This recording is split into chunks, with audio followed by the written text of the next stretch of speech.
Hello and Assalamu alaikum.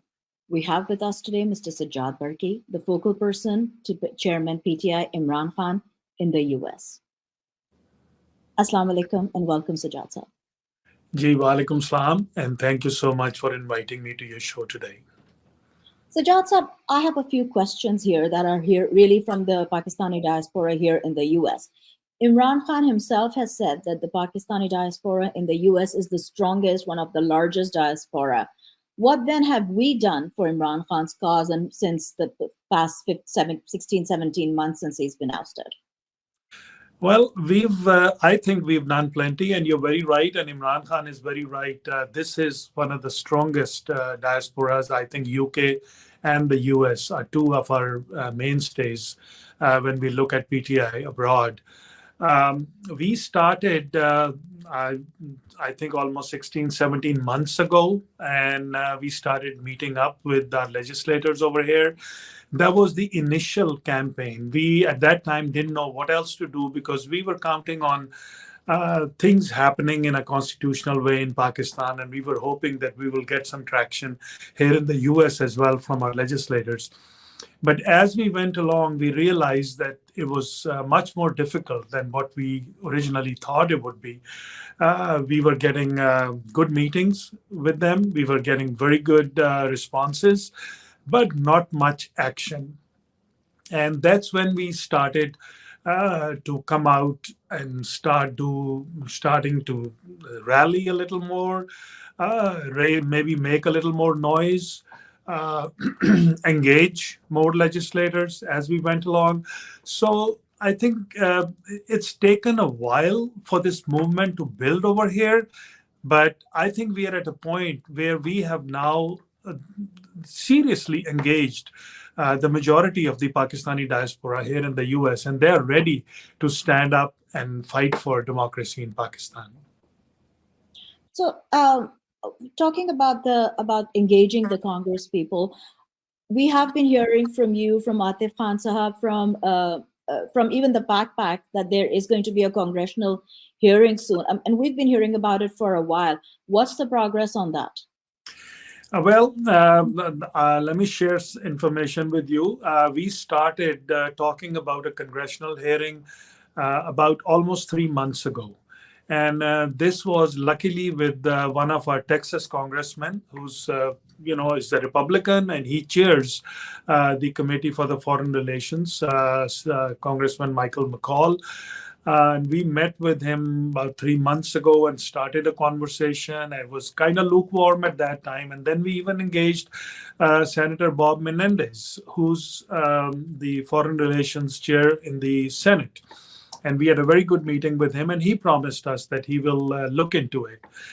But we got more traction in the Republican side, to be honest with you. And about a month ago, we had another meeting with Congressman Michael McCall, and we were at that time actually.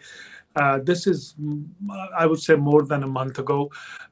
We had actually planned to have him talk to Chairman Imran Khan directly and discuss what had happened with the Donald Lu affair.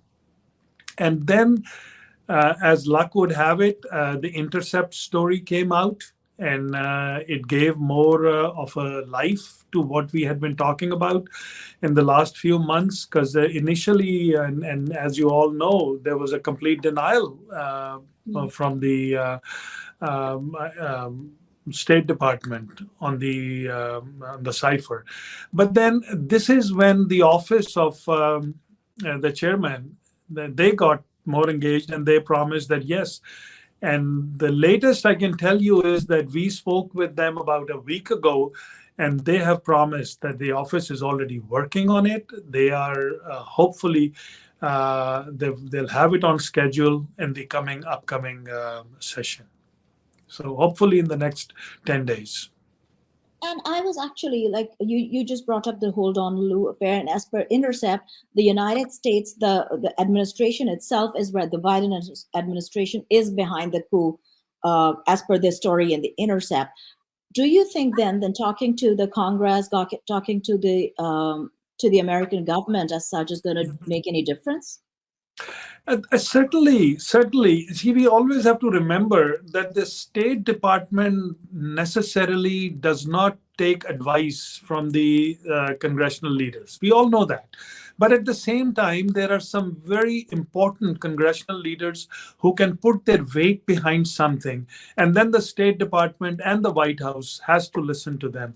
And that's the kind of policy we are trying to engage with the Democrats. Of course, the Republicans, we've had a much easier time. But with the Democrats, like you saw, we initially, more than a year ago, Congressman Brad Sherman, he started talking about it, and many other congressmen came out. Even about a month ago, when we had the our friend Dr. Asif, he brought in some congressmen in the capital to talk about this issue, and more than I think almost 10 of them showed up. All of them were Democrats.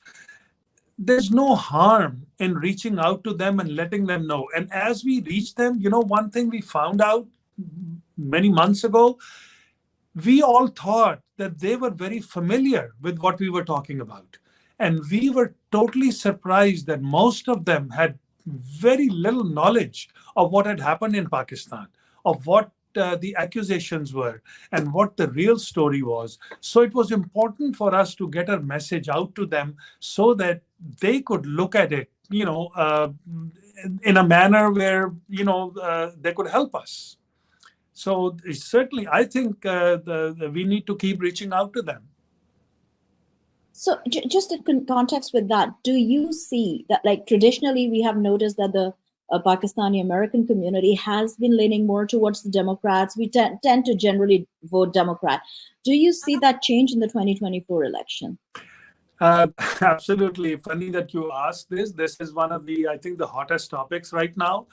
I just finished a meeting with our group in New Jersey day before yesterday, who wanted to join us in our rally in the White House, again at the White House. One of their biggest concerns and what they really wanted to do was to come out very openly and start a campaign saying that Pakistani diaspora will vote anti-Biden or anti-Democrat in the upcoming election if nothing was done.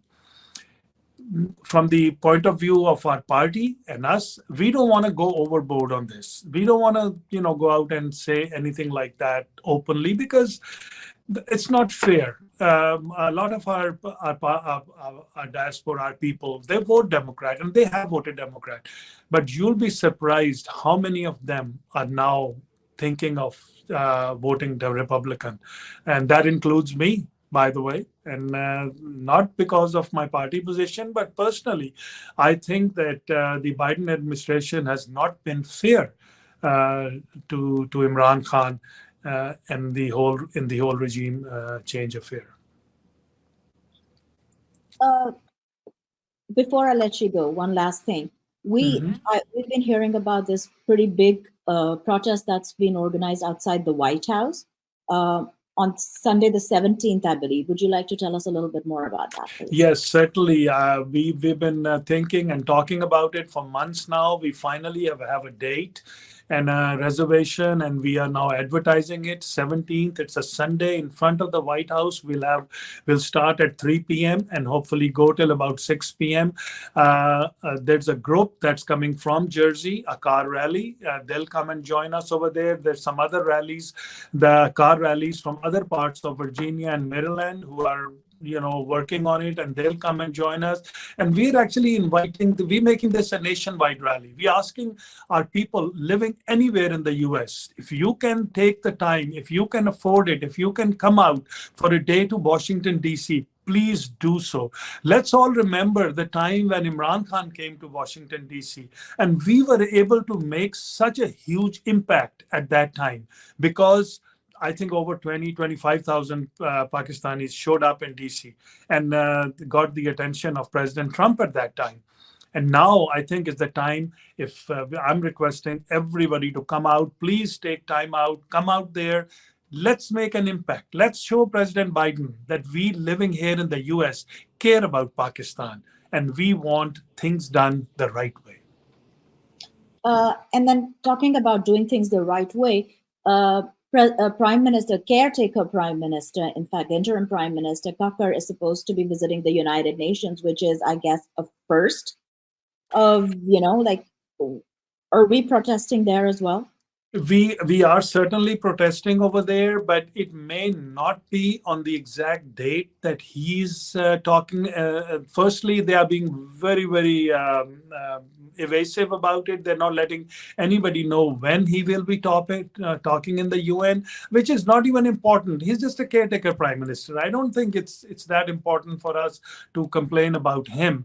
What we want to go out there and raise our voice about is the general situation in Pakistan, to bring to the notice of the rest of the world how, practically a military takeover of Pakistan has taken place. And these caretaker prime ministers don't mean a thing. The real rulers are somebody else over there. So we will have a rally in New York. I'm not sure of the exact date because we're still talking about it. It could be on the 19th, or it could be, a couple of days later than that. But we wanted to do it on a weekend so that more people can join. Lovely. Thank you so much for your time, Sajjad Burki Saab. Thank you for speaking with us, and thank you for all that you're doing over here for not just for, I would say, for PTI, but for Pakistan. I really appreciate it, and I thank the PTI social media team. I think you are our real heroes. Thank you so much. Thank you, sir.